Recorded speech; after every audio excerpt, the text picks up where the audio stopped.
اب یہاں پہ اگر ہم بات کریں G20 کی, تو انڈیا کے لیے اس وقت سب سے بڑا ایشو کشمیر کی اللیگل پوزیشن ہے, جو کہ 2019 کے اگست میں انہوں نے ایک زبردستی ایک جو امینڈمنٹ کر کے کشمیر کو انڈین پارٹ میں کنسیڈر کرانے کی کوشش کی. لیکن آپ اگر بیسیکلی دیکھا جائے تو یونائٹڈ نیشن کی جو کشمیر پہ جتنی ریزولوشنز پاس ہوئی ہیں ان میں ان کو حق خود ارادیت کے ان کی اپنی مرضی کے متعلق ان کو فیصلہ دینا چاہیے کہ چاہے وہ پاکستان کو جوائن کریں, انڈیا کو کریں, یا انڈیپینڈنٹ وہ اپنا اسٹیٹس رکھنا چاہیں. ان سب چیزوں کو وائلیٹ کرتے ہوئے انڈیا کی طرف سے ایک تو یہ ایکشن لیا گیا ہے کہ G20 سمٹ, جو کہ ایک 20 جتنے ایڈوانس کنٹریز ہیں جو اکنامکلی ایڈوانس ہیں, جن میں امریکہ, یورپی یونین, اور اس میں سب سے بڑا دھچکا ان کو یہ لگا کہ رشیا, چائنا, سعودیہ, ٹرکی اور ان کافی ممالک نے ان کا بالکل بائیکاٹ کیا. اب اگر بائیکاٹ کیا تو اس کی سب سے بڑی ریزن یہ کہ ایک تو انڈیا کا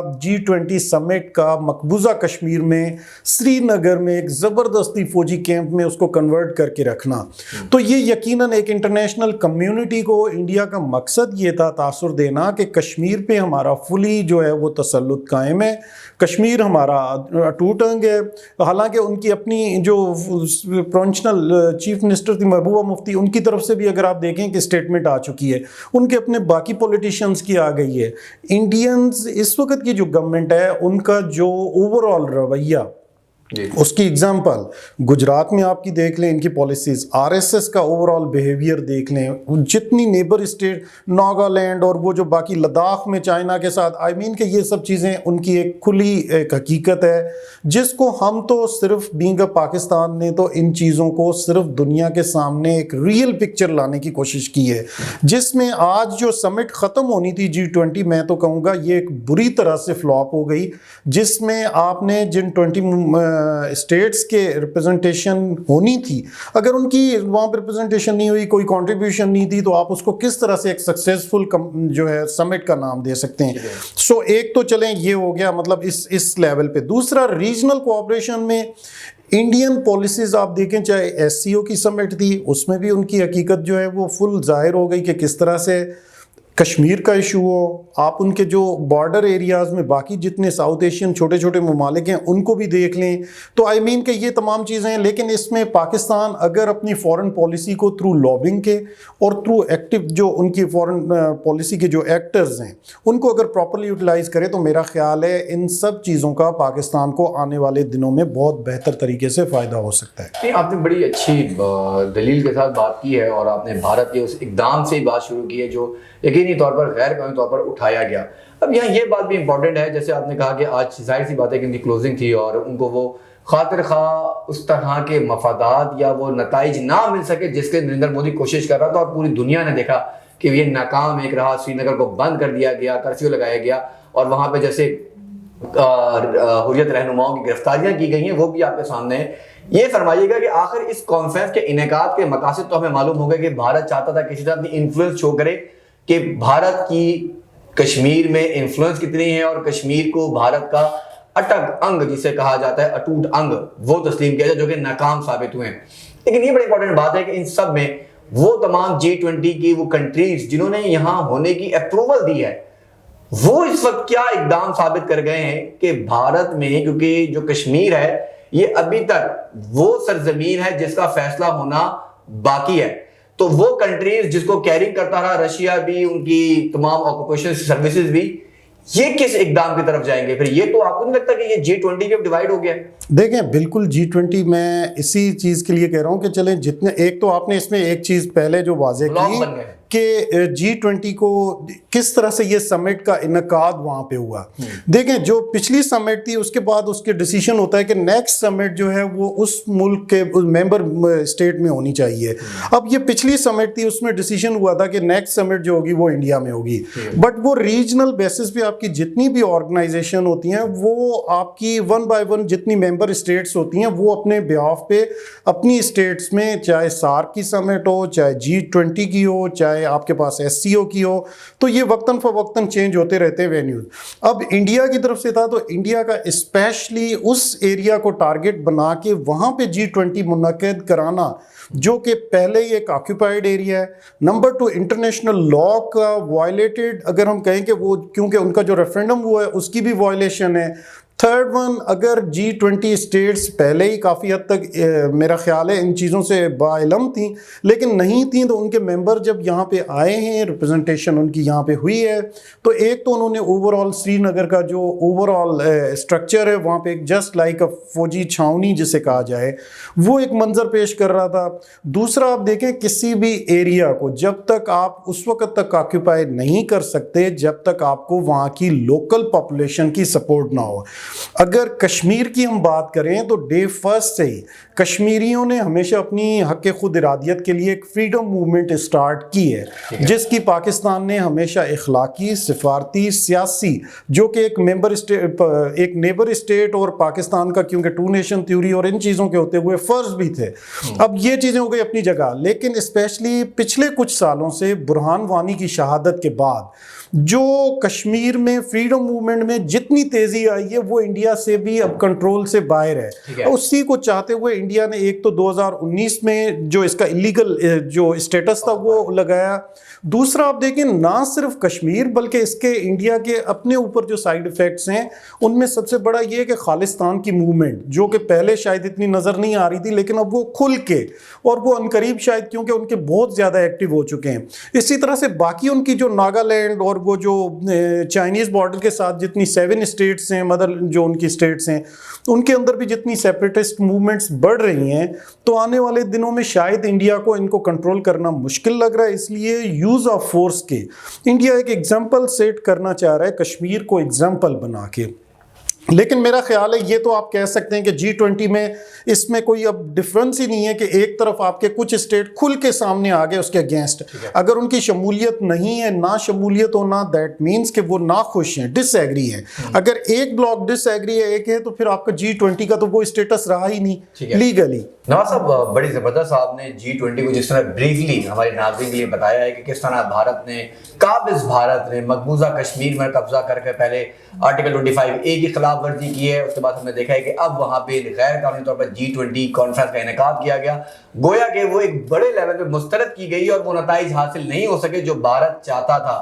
اب دیکھنا یہ ہے کہ اس پر دنیا کا مزید کیا رد عمل آئے گا, یہ تو آنے والا وقت ہی بتائے گا. نواز صاحب, پروگرام کو آگے لے جاتے ہیں. فرمائیے گا کہ پاکستان کی پالیٹکس کی اب بات کرتے ہیں کہ سیاست میں اتار چڑھاؤ ہوتے رہتے ہیں, حکومتیں آتی ہیں جاتی ہیں, معاہدے بھی ہوتے ہیں, لیکن جو نئی حکومت ہوتی ہے وہ پرانی حکومت کے معاہدے کو تنقید کا نشانہ بناتی ہے. اور ہم نے دیکھا ہے کہ ماضی میں ہمیں شاہد خاقان عباسی کا جو LNG کا پروجیکٹ تھا اس پر بہت زیادہ تکلیف کا سامنا کرنا پڑا, اور پاکستانی عوام آج LPG اور LNG کے لیے پریشان رہی ہے. یہ بڑا ایک اہم سوال تھا جسے عمران خان کی حکومت نے آ کے اس کو روک دیا اور پھر انکوائریاں شروع ہو گئی ہیں. اب ایک بار پھر وزیر اعظم شہباز شریف صاحب نے ایرانی پریزیڈنٹ کے ساتھ ایک بڑا معاہدہ کیا ہے, اور اس کو یقینی طور پر بائیلیکچوئل ٹریڈ ایگریمنٹس کہا جا رہا ہے کہ زراعت, انفوٹینمنٹ, IT اور مختلف ٹریڈ کے اوپر فری ٹریڈ ایسوسیشن جو FTA پر کام وہ کریں گے.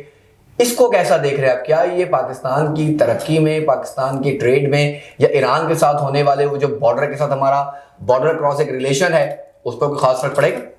دیکھیں ثاقب صاحب, اس وقت کی جو اوور آل ہم انٹرنیشنل پالیٹکس میں جتنی بھی اسٹیٹس ہیں ان کو اگر ہم دیکھیں تو وہ ریجنل کوآپریشن کو بڑھا رہی ہیں, اور اس میں ان کا بیسک جو فوکس ہے وہ اس وقت کمپٹیشن ہے آن اکنامک ڈیولپمنٹ پہ. سب سے بڑا ایشو, کیونکہ اس وقت پوری دنیا کے جو کرائسس ہیں ان میں سب سے بڑا جو چیلنج آ رہا ہے وہ آپ کی اکانومی کو آ رہا ہے. نہ صرف پاکستان بلکہ آپ ان دنوں دیکھیں تو امریکن جو اکانومی ہے وہ بھی آلموسٹ کریش ہونے کے ان کے اوپر بھی خطرات منڈلا رہے ہیں. اس کا مطلب ہے جب آپ کی سپر پاور جو اس وقت دنیا کی ہے اس کو بھی یہی چیلنجز ہیں, تو اس کے ساتھ ساتھ اگر رشیا بکھ رہا تھا تو جسٹ بیکاز آف اکانومی کی وجہ سے. آئی مین کہ یہ تو ایک اس میں نو ڈاؤٹ ایک ریالٹی ہے. ان چیزوں کو مد نظر رکھتے ہوئے ہر اسٹیٹ اس وقت کی جو پالیٹکس ہے اس میں اپنے اکنامک ڈیولپمنٹ آن ریجنل بیسس پہ بھی بڑھا رہی ہے. آپ اس کی ایگزامپل عرب جو لیگ کا پچھلے دنوں ایک سیشن ہوا تھا, SCO کی آپ سمٹ دیکھ لیں, یا ابھی جو ہم نے بات کی G20 کی, یا اگر سارک کی کی یا ان کی.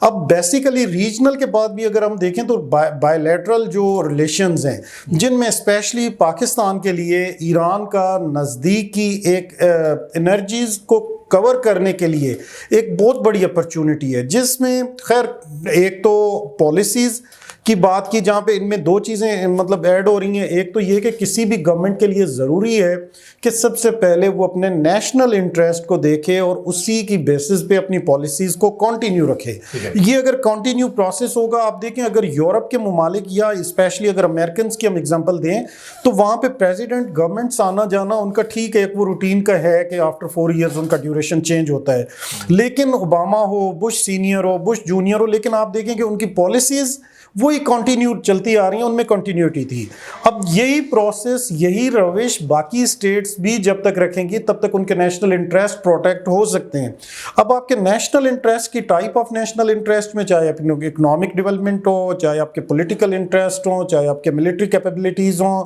چاہے آپ کے سوشل کوآپریشن ہو، کسی بھی ڈائمینشن سے ہوں، ہر اسٹیٹ اپنے نیشنل انٹرسٹ کو پروٹیکٹ کرتی ہے. نمبر 1.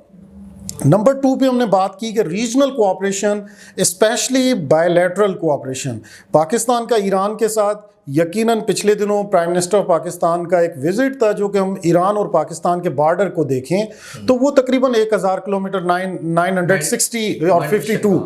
تو وہ کلومیٹرز ہے. لیکن اس میں بھی ہمیں ایران کے ساتھ جو بالکل بارڈر لائن پہ پشین کا علاقہ مند، وہاں پہ فری ٹریڈ ایگریمنٹ جو ہونا ہے اس کے تھرو ایک مارکیٹ کا قیام آنا، جو فرسٹ ون میرا خیال ہے پچھلے دنوں پرائم منسٹر نے اور ایرانی پریزیڈنٹ ابراہیم رئیسی نے افتتاح بھی کیا. یہ ایک اچھا سائن ہے، ایک پازیٹیو ہے کہ چلیں پہلے اسمگلنگ اور باقی چیزیں جو ایلیگل ٹریڈ روٹ تھے یا باقی چیزیں تھیں ان کو ختم کرنے میں مدد ملے گی. نمبر 2 معاشی استحکام آئے گا. 3rd ون لوگوں کو روزگار ملے گا. 4th ون آپ کے ٹریڈ ایگریمنٹس جو ہیں بائیلیٹرل وہ ہوں گے. اس کے علاوہ یہ کہ وہاں پہ ایک اور بڑی جو پیش رفت ہوئی ہے وہ ایران کے ساتھ 100 کلو میگا واٹس کا ایک الیکٹریسٹی کا جیا وہ ہوا ہے، جس سے آلموسٹ گوادر کی پوری جو بجلی کی کیپیسٹی ہے وہ پوری ہو سکتی ہے. پاکستان میں اس وقت باقی جتنے چیلنجز ہیں ان کے ساتھ ساتھ انرجی کرائسس کو کنٹرول کرنے کے لیے بھی ہمیں کافی مشکلات ہیں. اگر اس طرح سے اور ایران کا اتنا اس حد تک کوآپریشن شو کرنا، میرا خیال ہے پچھلے دنوں بھی ایرانین ایمبیسیڈر نے ہمیں کھلی آفر دی تھی کہ پاکستان اگر انرجی کرائسس کو کور کرنے کے لیے ایران سے جس حد تک جو بھی کوآپریشن درکار ہوگی ہم کرنے کے لیے تیار ہیں. تو یہ اس وقت ایک میوچل کوآپریشن، بائیلیٹرل ریلیشنز، دین ان کو جو ریجنل کوآپریشن میں ٹاپی کا جو ایک ایگریمنٹ ہے گیس پائپ لائن کو، اسی طرح سے اگر ہم دیکھیں تو سی پیک میں ڈیفینیٹلی، لیکن انیشیٹو تو ہے، اس کو ہم کمپلیٹ کرنے کی طرف دیکھیں. پھر وہی بات آتی ہے کہ اگر ہم اپنے نیشنل انٹرسٹ کو دیکھتے ہوئے ان چیزوں کو مطلب ایک سنسیئرلی ان چیزوں کو کور کرنا کوشش کریں گے. اور ابھی سمجھے صاحب نے بیچ میں بھی کہا، سوری میں آپ کو انٹرپٹ کر رہا ہوں، آپ نے اسمگلنگ کی روک تھام کی بات کی ہے کہ اس طرح کے مارکیٹس کا لگنا، کیونکہ بائیلیٹرل ایگریمنٹس کی بات ہو رہی ہے دونوں، کیونکہ یہ بارڈر کے وہ ایریاز ہیں جو یقینی طور پر ہمیشہ سنسان رہتے ہیں. اب یہاں پہ جس طرح کی آبادی آباد کی جائے گی یا جس طرح کے لوگ یہاں پہ ہوں گے، یہاں کاروباری سرگرمیاں ہوں گی، تو کرائم جس طرح کا تیزی سے پھیل رہا تھا، آپ کو لگتا ہے اسپیشلی ایران کے ساتھ ہماری دو چیزیں بڑی جس کو ہم روکنے کی کوشش کرتے ہیں، ایک وہ جو غیر قانونی طور پر ایرانی پیٹرولیم پروڈکٹس یہاں لائی جاتی ہیں، اور دوسرا وہ جو منشیات ہے. اب ایسے میں ایک اور چیز امپورٹنٹ ہے، زائرین کی آمد و رفت. آپ کو پتہ ہے کہ دہشت گردی کو لے کر بھی، کیونکہ میں آگے اس سے آپ کو بڑھوں گا آگے اور ہم گلزار کی گرفتاری پر بھی بات کریں گے، لیکن یہ جو ایک فینومینا ہے اس طرح کے ایگریمنٹس میں، آپ کو لگتا ہے کہ پاکستان کی جو فورسز ہیں ان کے ساتھ ان کی مشاورت رہی ہوگی؟ یقیناً دیکھیں، جہاں پہ پہلے ایک چیز ڈسکس کی گئی کہ آلموسٹ 1000 کلومیٹرز جو ہے وہ ہمارا ٹوٹل لانگ ڈسٹینس بارڈر ہے، اس پہ کافی عرصے سے سیکیورٹی ایشوز بھی تھے. اگر ہم دیکھیں کہ انڈین جو کلبوشن کا اگر ہم اگزامپل لے لیں تو وہ بھی اگر آیا تھا تو وہ ایران کے ہی بارڈر سے آئے تھے. اور ایران کا بارڈر جس پروونس میں اسپیشلی ان بلوچستان میں، تو وہاں پہ پہلے ہی ایک انتہائی سینسٹیو اگر ہم کہیں کہ پروونس ہے. 3rd ون جو آپ نے اسمگلنگ کی بات کی، اس میں ایران سے جتنے بھی آئٹمز ہیں، اگر فری ٹریڈ ایگریمنٹ ہوگا، اگر ان ایلیگل چیزوں کو اگر ہم لیگل وے سے فری ٹریڈ ایگریمنٹ میں اگر آپ دیکھیں کہ اگر وہ چیزیں ہوتی ہیں تو ان میں بھی ہماری کافی چیزیں ہیں وہ کلیئر ہو جاتی ہیں. اس کا مطلب یہ ہے کہ پھر ہمیں لسٹ پرووائڈ کرنا ہوگی آگے، کیونکہ ابھی یہ تو کنفرم نہیں، ہم نے بڑی بڑی باتیں کی جیسے ہم نے کہا ایگریکلچر، انفارمیشن ٹیکنالوجی، اور دیگر جو چار باتیں کی ہیں، لیکن جو چیز ہمارے یہاں پہ مین کنسرنز ہیں ہماری پاکستان کی جو پیٹرولیم انڈسٹری ہے، اور آپ یہ دیکھتے ہیں کہ غیر قانونی پیٹرول بہت آتا ہے، کیا ان راستوں سے یا اس پروڈکٹ کو روکا جا سکے گا آپ کو لگتا ہے؟ دیکھیں ثاقب صاحب، کسی بھی چیز کو جب تک آپ ایک سنسیئرلی ہمارا بند ہو گیا. دیکھیں، جہاں تک بات کی جائے انڈیا کی اور ایران کی، there is a huge difference between India and Iran. Iran کے ساتھ ہمارے تعلقات ماضی میں بھی کافی اچھے چلتے آ رہے ہیں. ایران سے اگر ہمیں ایک ڈسپیوٹ ہوا ہے تو وہ صرف ایک بارڈر پہ ہوا ہے کہ وہ آئیڈیالوجیکل ڈفرینسز کی بیسس پہ سیکیورٹی پہ وہاں پہ ایک ان کا جو ہے جند اللہ، وہ ایک ان کے لیے بڑا چیلنج تھا، اور جن کی وجہ سے پاکستان کو جو ہے وہ کچھ دفعہ اور کچھ، میرا خیال ہے یہ تو امریکن اور میکسیکو جو بالکل ایک چھوٹا سا شارٹ بارڈر ہے وہاں پہ بھی ڈسپیوٹ چلتے آ رہے ہیں، تو اس لیے یہ کوئی نہیں ہے. لیکن ہمیں ان ڈفرینسز کو ختم کرنے کی بھی کوشش کرنی ہے. دوسرا، آپ کی بات کہ چلیں گورنمنٹ اور سیٹ اپ تو آتے جاتے رہتے ہیں، لیکن جب تک ہم اپنی پالیسیز کو کنٹینیو نہیں رکھیں گے. نمبر 2 پہ جو ہماری اسمگلنگ کے لیے آپ نے پیٹرول کی بات کی، ڈیفینیٹلی وہاں پہ جو ان کی پرائسز ہیں وہ پاکستانی کرنسی کے مقابلے میں کافی کم ہے. ایرانین میرا خیال ہے کہ کرنسی پاکستان سے کوئی بہت ہی زیادہ نیچے، اس لیے ان کی جو پیٹرول اور یہ چیزیں آ رہی ہیں تو ان کو ہم نے نیک نیتی سے، اور بارڈر فینسنگ کی جو بات کی جا رہی ہے، ایک بارڈر لگانے کی، پراپر ہمارے پاس کچھ انٹرنس یا انٹری پوائنٹ ہوں گے جہاں سے آنے جانے کا راستہ، جس میں زائرین کی بھی اگر بات کی جائے تو انڈیا کے بھی تو زائرین یہاں پہ آ رہے ہیں. تو آئی مین کہ یہ کوئی اتنا بڑا ایشو نہیں ہے، لیکن اگر اس کو نیک نیتی سے سیکیورٹی وائز، سوشل، کلچرل، تمام فیکٹرز کو اگر ہم دیکھتے ہوئے کرنا. دیکھیں دنیا میں آپ کے پاس اپرچونٹیز تو بہت ہیں ہر ملک کے. پاکستان کی تو لینڈ جو اوور آل یہاں پہ جغرافیکل لوکیشن ہے وہ گاڈ گفٹیڈ ہے، اور اس میں ہمیں جن ممالک سے جو مواقع یا جو چیزیں ہم کور کر سکتے ہیں وہ تو ہمیں کرنی چاہیے. اگر کوئی نہ کرے اس میں میرا خیال ہے ان کی اپنی کمزوری یا کوتاہی تو ہو سکتی ہے، لیکن مواقع تو اپنے طور پہ ایک حد تک جو ہے وہ اسٹیبل ہونے کا چانس تو پرووائڈ کر رہے ہیں. جی، جس طرح دیکھیں ابھی اس وقت کے جو ایران کے انرجی کرائسس کی بات کی جا رہی ہے، ایران کے پاس بے تحاشا گیس کے ریسورسز ہیں، ایران کے پاس دیکھیں پیٹرول کے ریسورسز ہیں، ایران کے ساتھ انرجی کرائسس کو کنٹرول کرنے کے لیے الیکٹریسٹی ہے. ایران نے تو ہمیں بلکہ پچھلے دنوں جو یہ دونوں سمٹ ہوئی تھی یا چھوٹی سی ایک میٹنگ ہوئی تھی، اس میں تو سولر پہ بھی بات کی گئی، فری ٹریڈ ایگریمنٹ کی بات کی گئی، مارکیٹ کے جو اوور آل جتنی پروڈکٹس ان پہ ہوئی. تو دیکھیں جب آپ ایک سلو پروسیس ہے، آپ کہیں پہ بھی کسی بھی پروسیس میں انیشیٹو لیتے ہیں تو اس کے بعد آپ کے پاس آگے چل کے اتنے زیادہ چانسز ہوتے ہیں کہ ان میں آپ باقی بھی اپنی چیزوں کو بہتر طریقے سے کور کر سکتے ہیں. ٹھیک ہے، بڑی زبردست گفتگو آپ کر رہے ہیں، اور آپ نے بلوچستان کا ذکر کیا ہے، اور بلوچستان کے ساتھ یقینی طور پر ایران جڑا ہے، اور ایران کے ساتھ وہ بارڈر جس کا آپ نے ابھی ذکر بھی کیا منٹیشن کا بھی، کہ جس پر ابھی تجارت ٹریڈ کی جائے گی. یہاں آپ نے اس سے پہلے بھی 2 بار ذکر کیا ہے کہ جس طرح ہم نے بھارتی ایجنٹ اور ایک بھارتی سابق نیول آفیسر، جو کہ نیول آفیسر ہے بہرحال، گرفتار کیا ہم نے کلبھوشن یادو کو ہماری فورسز نے. تو اسی بلوچستان میں برمداد بگٹی کی ہلاکت کے بعد، اور جس طرح وہاں پہ BRA ایک بار پھر تیزی سے بڑھی ہے، اور وہاں پہ جو تبدیلیاں تیزی سے ہوتی رہی ہیں، ملٹری آپریشنز ہم نے ہوتے ہوئے دیکھے ہیں، ہماری پاکستان کی فورسز بہت تیزی سے آگے بڑھی ہیں دہشت گردوں کو روکنے کے لیے، یقینی طور پر بہت زیادہ شہادتیں بھی دی ہیں. اب ایسے میں ایک بڑا نام جو ہماری ایجنسیز نے بڑی محنت کے بعد ایک دہشت گرد کو گرفتار کرنے میں کامیاب ہوئی، اور اس کا نام ظاہر ہے پوری دنیا اسے واقف ہے، گلزار انعام شمبے، جسے گرفتار کیا گیا. یہ 2018 سے ہی مطلوب تھا،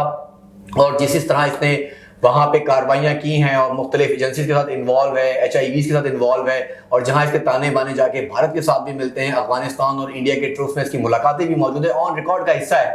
یہ گرفتاری ایک بڑا دھچکا ہے ان لوگوں کے لیے جو اس کو سپورٹ کرتے رہے. پاکستان فورسز کی جانب سے اس کامیابی کو آپ کس طرح دیکھ رہے ہیں، اور اس طرح کے جو ملیٹنٹ گروپس میں جو ایک بڑا سربراہ جو پہلے ہی نامزد تھا اور جس کے لیے باقاعدہ آپریشن کیے جا رہے تھے، پاکستان آرمی نے بالآخر سے گرفتار کیا، آپ کس طرح دیکھ رہے ہیں کہ دشمن کے عزائم کو ایک بار پھر پست کیا گیا اور بلوچستان کے مسائل اب ایسے میں کس حد تک کنٹرول ہوتے نظر آ رہے ہیں؟ اس میں میں کہوں گا کہ اس کا سب سے بڑا کریڈٹ جاتا ہے پاکستان کی انٹیلیجنس ایجنسیوں میں، اسپیشلی ISI کو، کہ پاکستان کی ایک ایسا پروونس جو انتہائی سینسٹیو اور جہاں پہ منرلز اور باقی نیچرل ریسورسز کا بے تحاشا ہونا، لیکن وہاں پہ پاورٹی ریشو بہت زیادہ ہونا، ان کا تو ڈے فرسٹ سے یہی ہوتا ہے کہ اس ایریا کو اسپیشلی ٹارگٹ بنا کے وہاں پہ اس طرح کے حالات پیدا کرنا تاکہ وہاں پہ امن امان کا اور باقی تمام مسائل ہوں. تو ان میں اگر ہم دیکھیں تو ایک تو کافی عرصے سے وہاں پہ یہ چیزیں چلتی آ رہی ہیں، لیکن ایک سیکیورٹی فورسز کا ایک کامیاب آپریشن، تو اس لیے میں کہوں گا کہ سیکیورٹی فورسز تو جہاں پہ بھی جو آپریشن کرتی ہیں یہ وہاں پہ یقیناً ان کو اپنی ایک کاسٹ جو ہے وہ پے کرنا پڑتی ہے. وہ سب سے بڑی جو ہے ان اپنی جان کی قیمت اور جان اپنی ہتھیلی پہ رکھ کے ان چیزوں کو کور کرنا. اگر آج پاکستان کے لوگ ایک سکون کی نیند سو رہے ہیں تو just because of security forces, کیونکہ بارڈر پہ جو چیلنجز ہیں وہ عام آدمی کو نہیں پتا کہ وہاں پہ کس طرح کے کرائسز ہیں. نمبر 2 پہ آپ کے بارڈرز پہ آپ دیکھیں ایک کھلی اس چیز کی وضاحت آ گئی کہ انڈینز کی ایک ڈائریکٹ انوالومنٹ، دوسری آ جاتی ہے نان اسٹیٹ ایکٹرز جس کے تھرو آپ انڈائریکٹ انوالومنٹ، کلبھوشن اور باقی نیول افسر کا آنا اس طرح سے 2-3 دفعہ پہلے آنا، یہ تو وہ چیزیں جو ایک ریکارڈ پہ آ چکی ہیں. اس طرح کی تو کئی اور بھی ان کے لوگ ہوں گے جو آتے رہیں. پھر یہ سیپریٹسٹ موومنٹس کو جو ہے وہ ان کو سپورٹ کرنا، یہ بھی کسی چیز سے ڈھکی چھپی نہیں. اور ان چیزوں میں ایک سیکیورٹی فورسز کا، انٹیلیجنس ایجنسیز کا، اسپیشلی ISI، اور میرا خیال ہے کریڈٹ ان کو ایک سکسیزفل آپریشن پہ ایک بہت بڑی اچیومنٹ ہے. اور اسی لیے ہی میں کہوں گا کہ بلکہ انٹیلیجنس ایجنسی اگر پاکستان کی پوری دنیا میں نمبر 1 اگر ریکگنائزڈ انٹیلیجنس ایجنسی مانی جاتی ہے تو وہ اسی لیے مانی جاتی ہے کہ ان کے اس طرح کے جو سکسیزفل آپریشن نہ صرف یہاں پہ بلکہ افغانستان میں بھی اگر آپ دیکھیں، پاکستان کے سیکیورٹی جو ایشوز ہیں وہ تو افغانستان سے بھی سب سے زیادہ ہیں. ایون فرسٹ جو افغان وار تھی 70s سے لے کے 79 سے رشین وار تھی، اس کے بعد 9/11 انسیڈنٹ ہوا، اس کے بعد، لیکن چونکہ ہمارا ٹاپک اس وقت بلوچستان ہے تو وہاں پہ گلزار شمبے کا جو کہ ایک سیپریٹسٹ موومنٹ جس کو ڈیفینیٹلی آپ کی دیکھیں ایک چھوٹے سے چھوٹی بھی اگر موومنٹ ہو، پہلے تو ہمیں اس چیز کو سمجھنا چاہیے کہ ان کے لیے 3 چیزیں سب سے زیادہ امپورٹنٹ ہوتی ہیں. ایک تو ان کے لیے جو ہے فنڈنگ ہو، تاکہ وداؤٹ آپ سورس آف ان کے اکانومی کے آپ کہیں پہ کوئی چیز کر ہی نہیں سکتے. اس کا مطلب اس کو کوئی تو فنڈنگ کر رہا تھا، اور وہ تو اس کے سب سے واضح ثبوت انڈیا کے ہیں، پھر باقی ممالک کے بھی ہوں گے جن سے شاید پاکستان ہضم نہیں ہو رہا. نمبر 2 آپ کے ٹرینڈ لوگ جو گوریلا وارفیئر کی شیپ میں لوگوں پہ اور سیکیورٹی فورسز پہ حملہ کر رہے تھے. 2 تیسرا آپ کے پاس ویپنز اور ان چیزوں کو، یہ تینوں دیکھیں جو فیکٹرز ہیں، جو ایلیمنٹس ہیں، یہ وداؤٹ فارن سپورٹ کے امپاسبل ہے. اور پھر ان کا ایک پورے جو سیپریٹسٹ موومنٹ کو لیڈ کرنے والا سربراہ، اس کو سکسیزفلی دیکھیں ایک پکڑنا، یہ ایک بہت بڑی انٹیلیجنس آپریشن کی میرا خیال ہے کامیابی ہے. اور اس کے بعد دیکھیں یہ ایک میسج ہے کہ انہوں نے جو باقی بلوچستان میں جو سیپریٹسٹ موومنٹ یا جو اس طرح کے ہمارے بلوچ بھائی جو ایکسپلائڈ ہو چکے ہیں، ان کے لیے بھی ہے کہ وہ شاید اس سے ایک لیسن لیتے ہوئے واپس ایک پیس پروسیس میں آ جائیں. اور اس کے علاوہ جو وہاں کی ڈیولپمنٹ کی بات کی گئی کہ نیچرل ریسورسز، سی پیک پہ تھریٹ اور باقی چیزیں، یہ بھی یقیناً اس کو کافی حد تک کور کرنے میں مدد ملے گی. پلس میں آپ کے فری ٹریڈ ایگریمنٹ اور باقی جو ایران سے یا باقی ممالک سے جو ہمارے ایگریمنٹس ٹاپی کا ہو، سی پیک کا ہو، فری ٹریڈ ایگریمنٹ ہو، یہ نیچرل ریسورسز کا ہو، یہ تمام چیزیں ہیں کہ جو ایک پازیٹیو سائن ہے آنے والے وقت کے لیے. ٹھیک ہے، بہت شکریہ. نواز ملک صاحب ہمارے ساتھ موجود تھے. نواز علی صاحب کو بہت شکریہ کہ آپ نے اپنا قیمتی وقت ہمیں دیا اور بڑی تفصیل سے آج بڑے اہم موضوعات پر بات کی. ہم نے ایران کے ساتھ ہونے والے فری ٹریڈ ایگریمنٹ کی بات کی ہے، بات ہم نے کی ہے مقبوضہ جموں کشمیر میں G20 کی جو غیر قانونی اور غیر آئینی حیثیت میں وہاں پہ جو اجلاس منعقد کیا گیا جس میں پاکستان کے خلاف سازش رچنے کی ناکام کوشش کی گئی، اس پر بھی آپ نے پردہ اٹھایا. ساتھ ہم نے بات کی ہے بلوچستان کی امن و امان کی صورتحال کے حوالے سے، جہاں ایک بار پھر سیکیورٹی فورسز کے کامیاب آپریشن کے بعد گلزار امام شامبی کو گرفتار کیا گیا. اور یہ وہی بندہ ہے جیسے میں نے آپ کو پہلے بھی کہا کہ برمداد بختی کے جو ہلاکت کے بعد اس نے بلوچستان کے اندر BR اور PBRSI اس نے کھڑی کی ہے، اور بہت سی جگہوں پر اس نے پاکستان کے خلاف دہشت گردی کروانے کے لیے منظم طور پر تنظیم کو نہ صرف کھڑا کیا اور کئی ایسے دہشت گرد پاکستان کے خلاف استعمال کیے. بہرحال اب دیکھنا یہ ہے کہ پاکستان کیونکہ الحمدللہ محفوظ ہاتھوں میں ہے، اور اس طرح کی دہشت گرد اور اس طرح کے لوگوں سے نمٹنا، شر پسند عناصر سے نمٹنا ہماری فوج پاکستان بہترین طریقے سے جانتی ہے. اللہ تعالیٰ پاکستان کا حافظ و ناصر ہو. اپنا دوستوں کا بہت خیال رکھیں. اللہ نگہبان.